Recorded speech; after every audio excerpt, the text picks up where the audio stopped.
Hello, and welcome to today's evaluations training. Today's training is on Air Force Form 707. This form is made for colonels and below in the officers category. Thank you so much for your time, and we do ask 3 things from our audience. If you have a question or comment that isn't answered in today's training, feel free to make a MyPers ticket, and your ticket will be answered in 3 to 5 business days. Once again, once you enter your MyPers ticket, it'll be answered in 3 to 5 business days. Lastly, we ask our audience to stay up to date in their Air Force AFIs. For this training, AFI 36-2406 will be our reference. Thank you, and let's get started. This is the Air Force Form 707, and this is the form for colonel and below. Section 1, this is where the Ratee identification data is going to be. So it's going to have the Ratee's last, first, and middle name, their full social, the rank as of the closeout date. So if the member promoted 1 day before the closeout date, it will still be that new ranks information. The duty AFSC of the member, and then we have the reason for report. So officers have a few different reasons why they would be receiving a report. The most common is annual. Officers receive reports every year, 1 year minus 1 day from their last report. If they changed rating officials and their previous rater had 120 days as of the change of the rating official, then that rater would write a CRO report. A directed by commander for officers is used to document substandard performance, or if their previous report was a referral, it could be used to document a increase in performance since the referral. And then we have the directed by half report. These are used when a member is meeting a board and the board sends out a date for members to have all of their performance reports closed out by. Their closeout date would match that specific date that the board sent out, and the reason for report would be directed by half. Block 6 is the passcode, and block 7 is the organization, command, location, and component. So organization, command, location. The non-EAD or AGR, just like the enlisted, is not mandatory for officers. And I know the board is trying to move away from showing non-EAD or AGR just so that it doesn't compromise the member who's scoring the report, and they see an AGR or non-EAD member. Maybe they might be biased towards one or the other. So it is not mandatory on the form. The period of report is going to start the day after the last report closed out, and it's going to end, in this case, for an annual 1 year minus 1 day from the start date. Block 9 is going to be the number of days supervision. The rater must have at least 120 days of supervision as of the closeout date to write the report. And then number of days non-rated, the same rules that apply for enlisted would apply to an officer.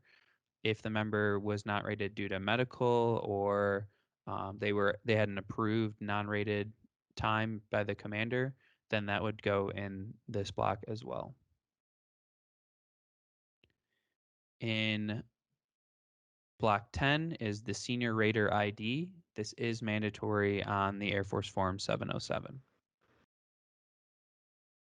Okay, moving on to section 2. So this is going to be the job description section for officers. In the duty title, please spell out the job description, and no uncommon acronyms or abbreviations.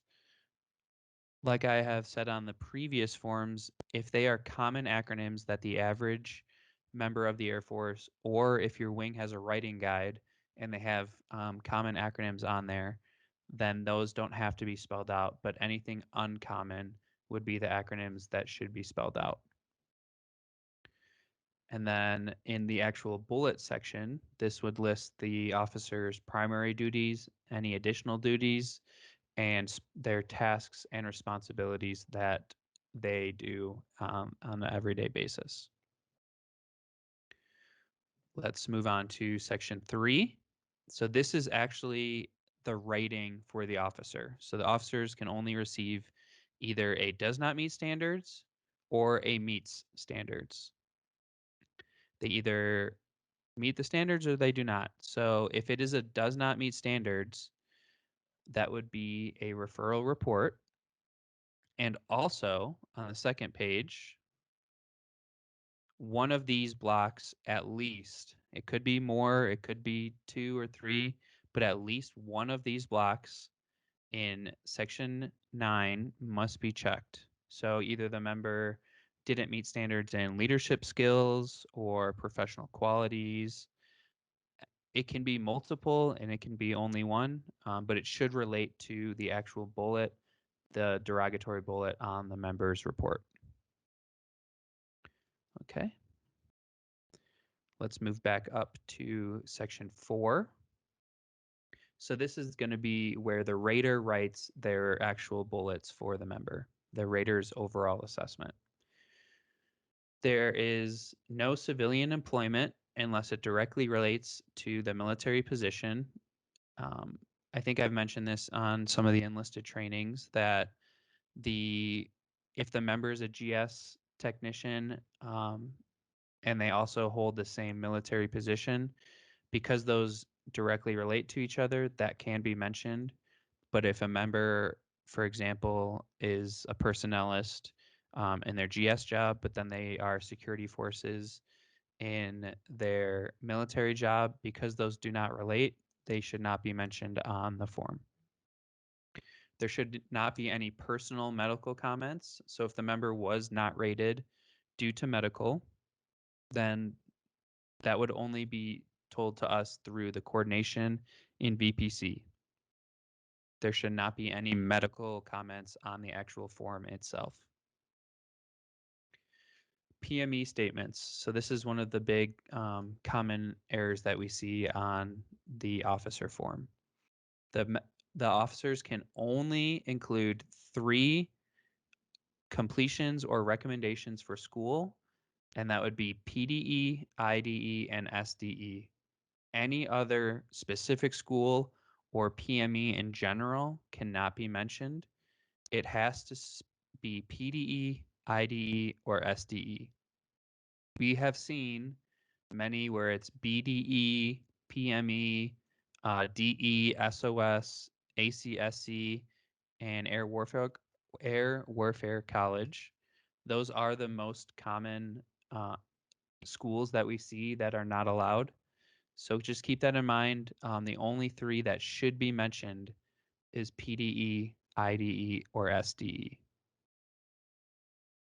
Stratification comments. So this is the new guidance that came into effect 1 April. I'm going to go over that after I go through the full form.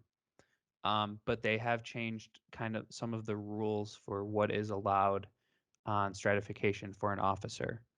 They still cannot be out of scope or broad, and we will go over specific examples at the very end after I go through the form.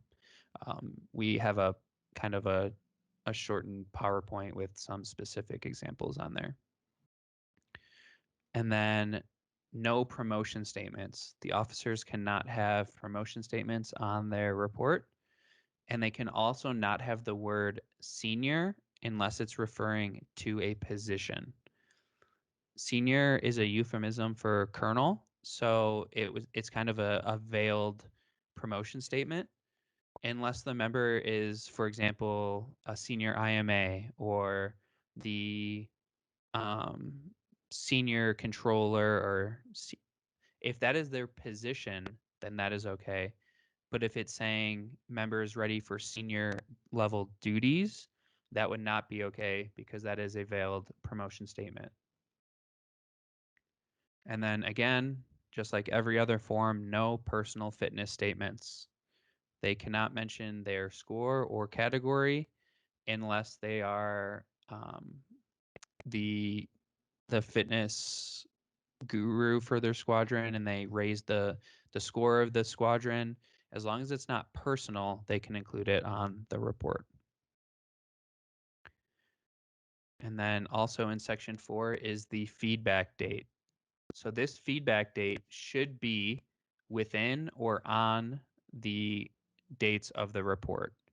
So if the report starts 8 May 15, it can be 8 May 15 and anywhere up until the closeout date of 7 May 16.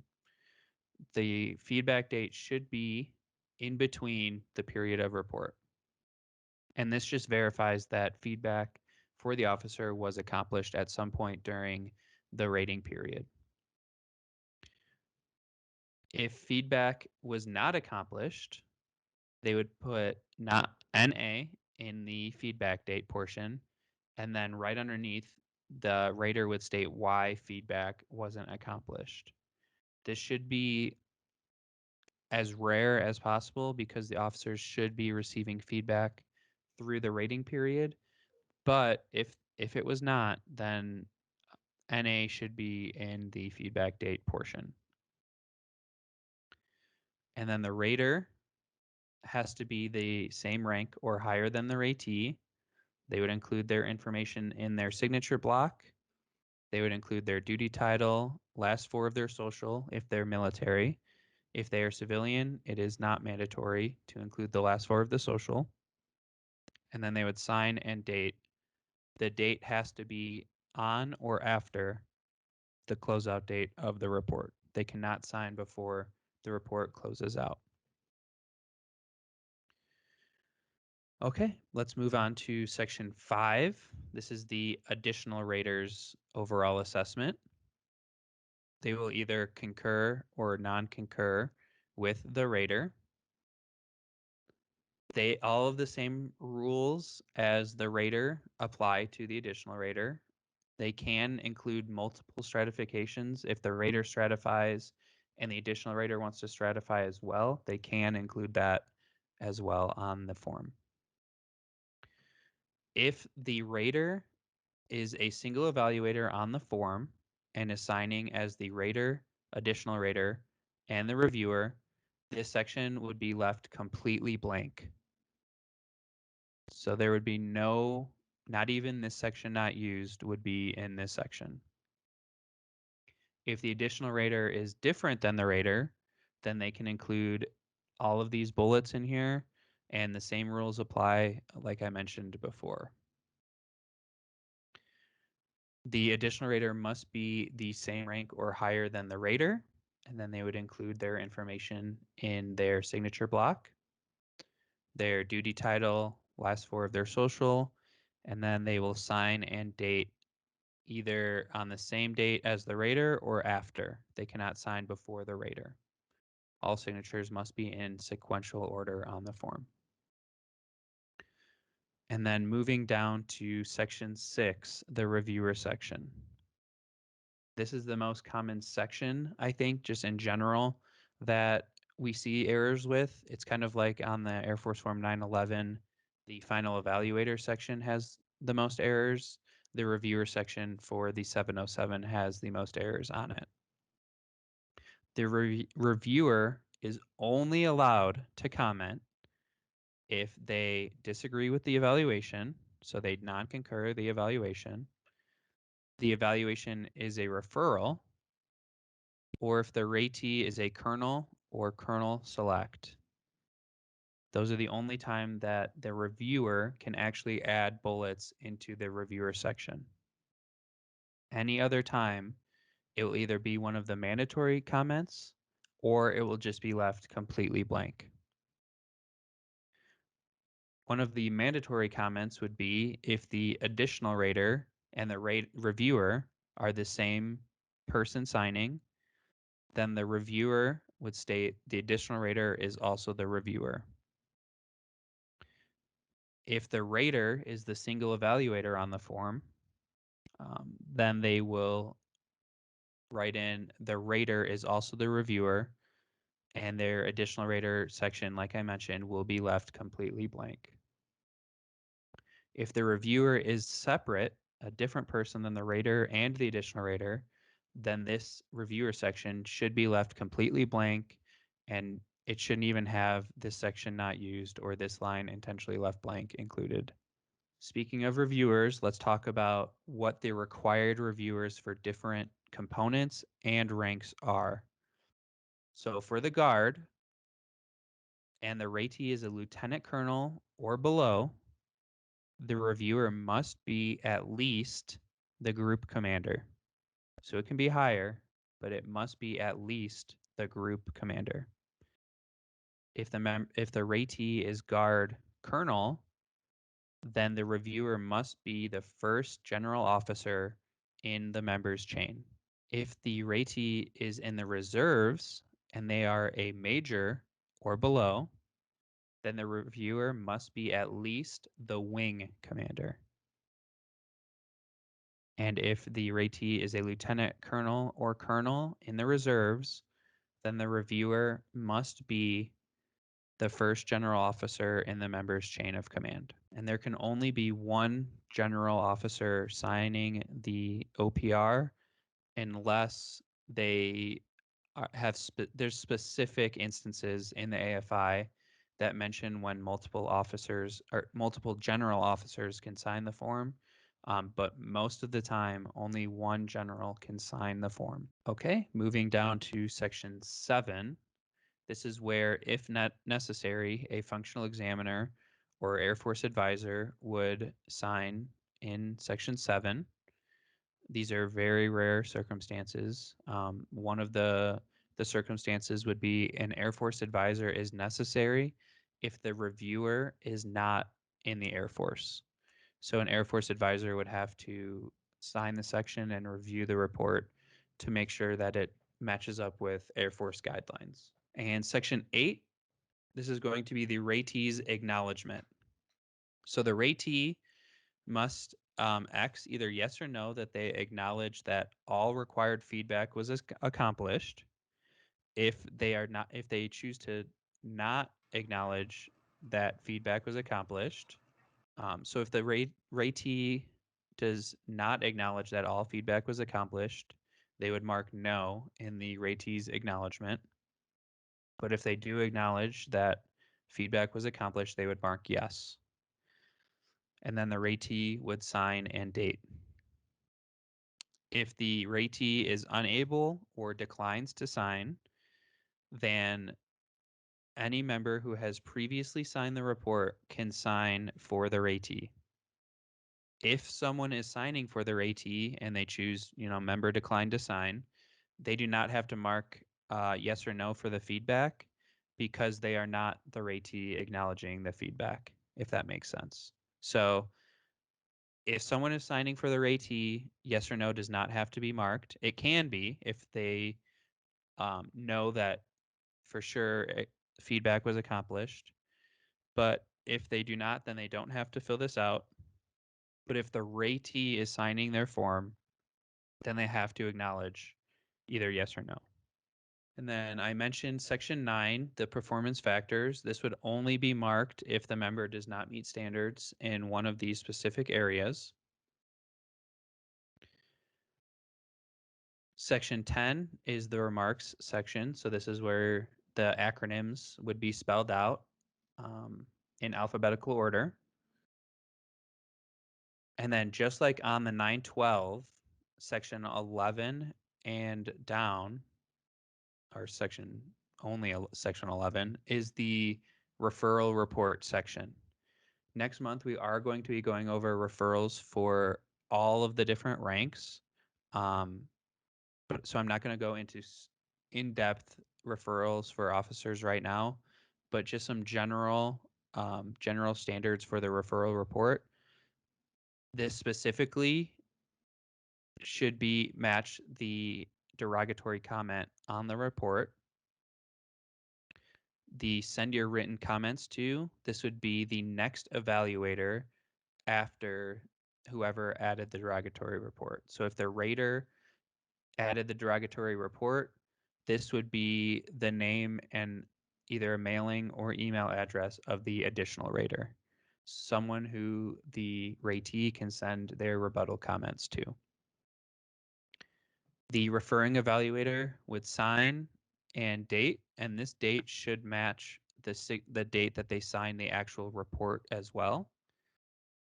And then the ratee will sign and date, and this date starts the clock for 3 duty days for the AGR member to respond, or 30 calendar days for non-EAD members to respond. And that date starts when the ratee acknowledges the report, not when the rater signs the report. So these dates can be different, but the ratee date is the one that actually starts the clock for the rebuttal.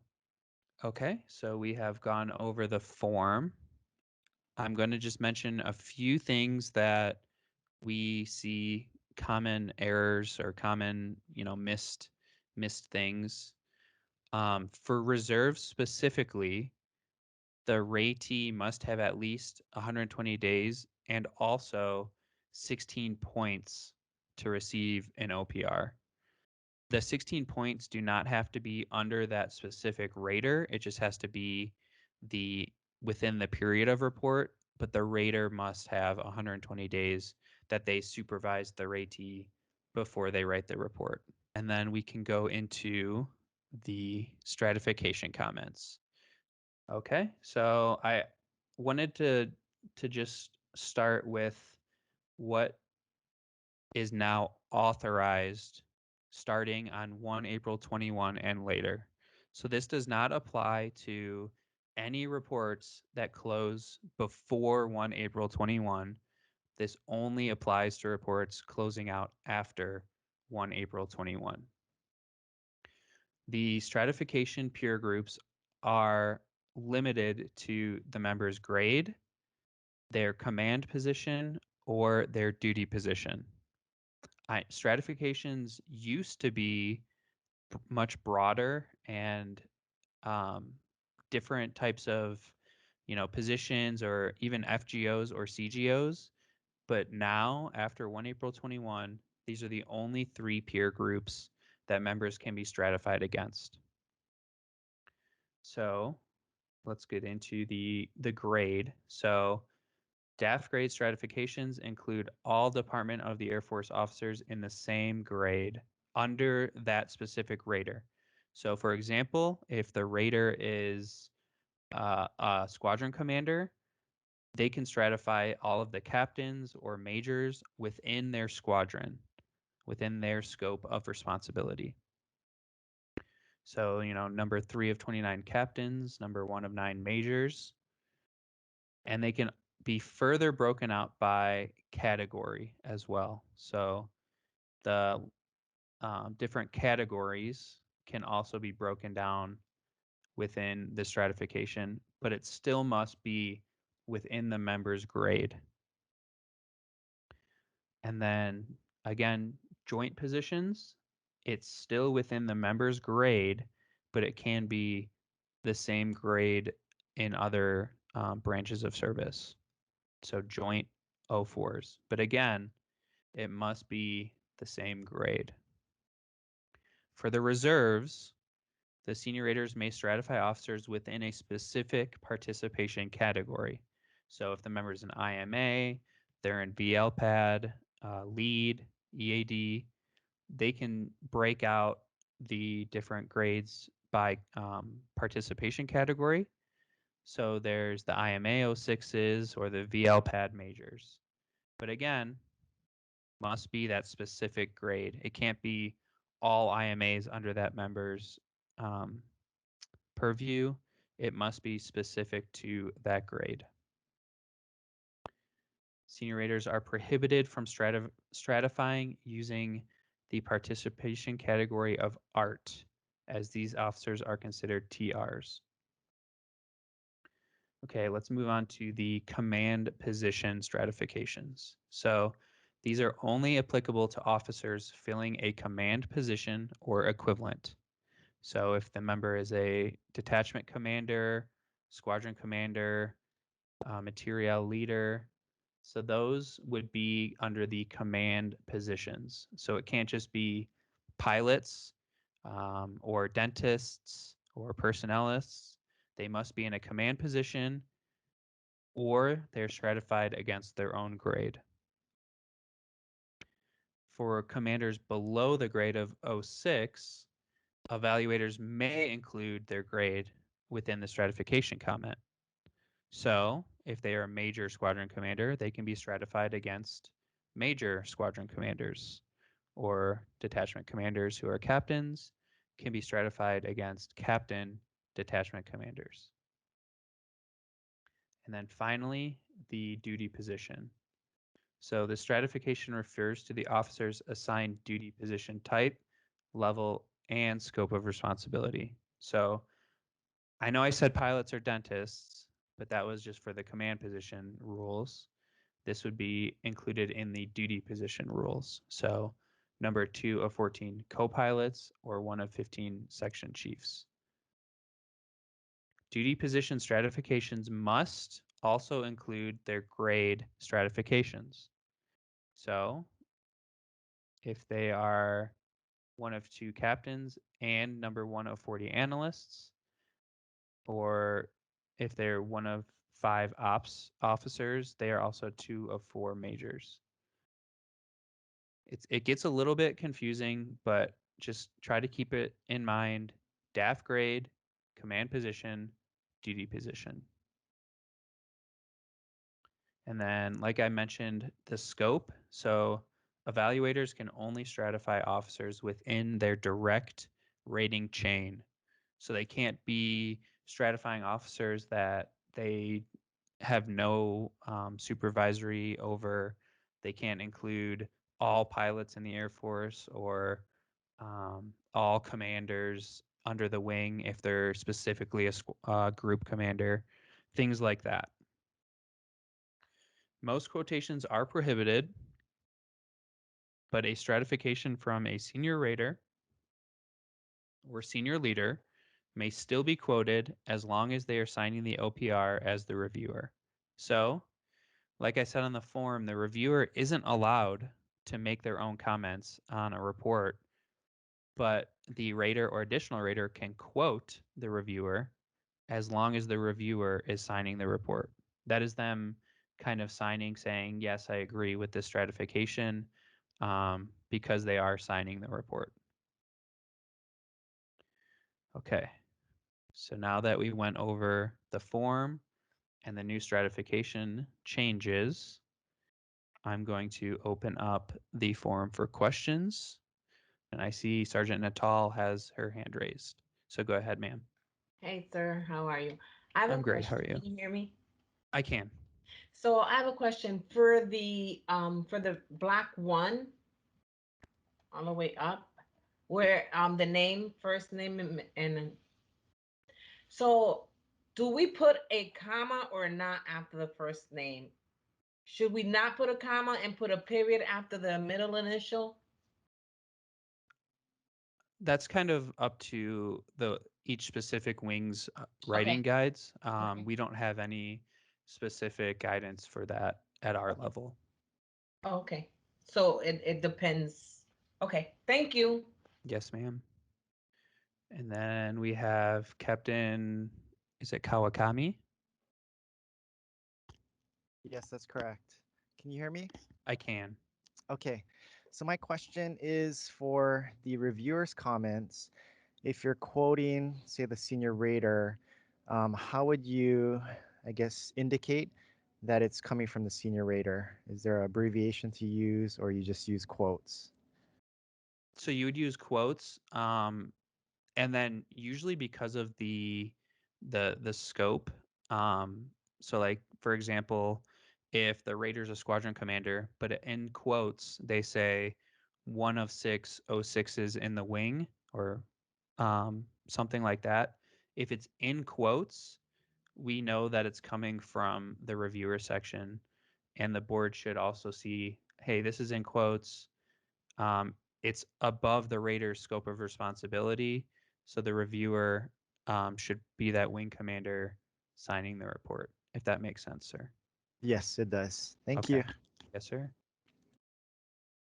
So we have Terry Wilson. Okay, I wasn't able to get into the meeting as soon as it began, so I wanted to see, I have a Air Force Form 707 template from when I was in Colorado for this training several years ago, and I see that some things have changed on the form that you're using. Are you going to be emailing this template out? So these templates should all be on MyPers in the Reserve or Guard Officer tab, enlisted or Evaluations tab. We did just go through all of the forms that were on MyPers, and we updated them with what we currently are using. So this specific form should be included in the MyPers Evaluations tab. Okay, thank you. You're welcome. I'll just go over some quick things while anyone thinks of questions. The PME statements, these are a really common error that we see a lot of the times. SOS and ACSE are the most common errors for PME. We don't see senior that much, but just keep that in mind when reviewing reports that senior is only used for positions. We do see this line intentionally left blank or this section not used in the reviewer section, which is not mandatory, and it should actually, according to the AFI, be left completely blank. And then I would say that one of the most common is when the Ratee signs, they forget to mark yes or no for the acknowledgement. So those are the big missed errors that we see at our level. So yeah, I don't see any other hands raised. Is anyone who's on the phone who called in, does anyone have any questions? Sergeant Beeson. I noticed your presentation was being recorded at the beginning. Will the recording be posted somewhere? Yes, so the recordings are all going to be on YouTube and DVids as well. Our PA team edits the videos and then posts them under the ARPC YouTube page and DVids link. So I know the 910, 911, and 912 are up there. I just type in, when I'm on YouTube, I type in ARPC evaluations, and the videos do come up for me. So that will bring you to ARPC's YouTube page as well. Thank you very much. Yes, ma'am. This is Sergeant Eversole. Yes, ma'am. Hi, this is Sergeant Eversole from Niagara. Do you have time for another question? I do. Okay, so I just want to go back to Section 5, the additional rater, and then the reviewer. When the additional rater is also the reviewer, you made a comment that we leave Section 5 blank. So we don't put in the rater is also the reviewer, or it's optional? If the rater, additional rater, and reviewer are all the same single evaluator, then the additional rater section should be blank. And including the signature block, correct? The signature block they would still sign. Okay, that's where I was getting confused. So we're just talking about the actual bullets, but the signature blocks remain the same, or are in accordance with what's in the AFI. Correct. Okay. And if the additional rater and the reviewer are the same person, the additional rater can add their bullets in their comment section, and then in the reviewer section, they would state the additional rater is also the reviewer. Okay. Okay. Thank you. You're Great welcome. job. Thank you. And then we have Chief Ray. I wanted to add that someone asked earlier about the Ratee identification information, and in table 4.9, it actually shows an example of how to place the name with the last name, and it doesn't have the comma afterwards. Thank you for adding that, Chief. Okay, Sergeant Swearingen. Yes, sir. So my question was, if you scroll down to where you use this section not used or this line attention left blank, that area, I was confused, and I'm not sure if you may have covered it. I joined a little late, but so this section not used is it's not a bullet, correct? It's more of a statement that I have to use if there's nothing to put in that section. So I've received some kickbacks from some individuals saying that you have to have the dash and the space, and then I've also had some accepted where I didn't have the dash and the space. So can you clarify if that is considered a bullet, even though it is a mandatory statement because you can't leave it blank? So that's a tough one. It is considered a bullet in the sense that it fulfills the requirements to have a bullet in that section, but it's also a mandatory comment to where um, it's not a bullet at the same time. We should not be sending it back if there's not a dash in front of it. There can be, or it could be left just as a mandatory comment. So I can make sure to mention that to the technicians that if it says this line not, or this section not used, or this line intentionally left blank, it shouldn't have, or it can either or have a bullet in front of it. So I'll make sure to mention that to our technicians. Copy, sir. I do appreciate it. Like I said, it was just something that I've seen a few times, and I was confused, and I just wanted to make sure that I did bring up the question since this is a good forum for it. So I do appreciate your time. Yep, not a problem. Thanks for bringing that up. Okay, I see Chief Hull has a question. Okay, sorry to beat up section 5 so bad, but same thing, we've had evaluations returned for different things, and like, so if it's completely blank because additional raters, the reviewer, or the rater, additional rater, and reviewer, we've had some kicked back because we had the concur box checked, and then we've had some that went through without the concur box checked. So we're just trying to get clarification when they said like leave section 5 blank. So then we took out the concur box, and then we got it sent back saying it had to have the box checked. So we're just trying to get clarification on if it is or isn't supposed to be there. The concur box should be checked. Okay. I'm not sure. I can bring that up to the technicians as well. The bullet section would be blank, but the whole section itself Okay. should be still filled out. Perfect. That was all I had. You did a great job. Thank you guys for your time. Yes, ma'am. I'm going to try to get the stratification policy, the PowerPoint on MyPers as well. And then the videos will be posted on YouTube and DVids once our PA team is able to edit the videos and post those. So I hope everyone has a good rest of your day. And next month, we will be training on all referrals, everything referral questions that you have. So have a good day, everyone, and a good week.